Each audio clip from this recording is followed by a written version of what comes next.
It's riding pretty high right now because look, Eric, I mean, Trump is picking Alaska, not by accident here. It's a straight up power flex, bring him to our soil. Russia sold it to us in 1867 for something like, I think, $7 million. That was chump change back then. And now what we know from Putin is that the team is playing the nostalgia card, essentially, like it's their old backyard. So Trump is saying this is America's turf, essentially. Vlad, I'm running the show. That's not a bad move. It's a bold move, but he's got to back it up with much more than symbolism in order to get Putin to budge. And I think also, let's not forget who won't be there. Zelensky of Ukraine. So he's out at this summit. I think that's a big misstep. To me, that's why I'm not as optimistic as I normally would be. I think we all know, right? Ukraine is fighting for its survival. And their constitution says no land giveaways. What I've been happy to hear from Trump, it seems like what he's open to, what he told European leaders, is he's not open to territorial swaps either. So I think we got to look at it for what it is. Cutting out Kyiv is definitely like making a DC backroom deal. And that makes me a little bit uncomfortable because that says, let's let the big dogs decide. Does it, and I'm listening about this, let's game this out a little bit, war game it out a little bit, because Russia attacked Ukraine. Listen, we know it was started by Russia.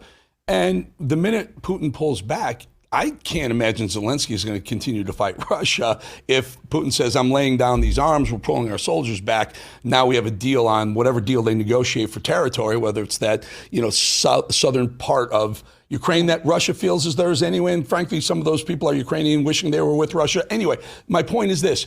Isn't it really up to Putin to end this war? It is.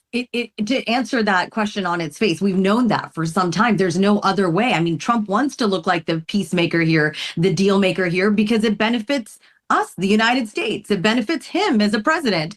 So that's just using conventional wisdom here. But I think what we really risk here is to just make Putin look good, to make him look like he's shown up and he's smiling for the cameras. But with his KGB training, he's probably going to do something else on the back end. And so what essentially it means is that he could just be showing up to stall, not to solve. And that's always what you run the risk of. But like I said about leaving out Ukraine's Zelensky, what really happens there is when there's a potential fallout from this first meeting, as Trump puts it, because he wants there to be a second. I think that's a good thing for him to kind of tease that this will all not get done in one meeting.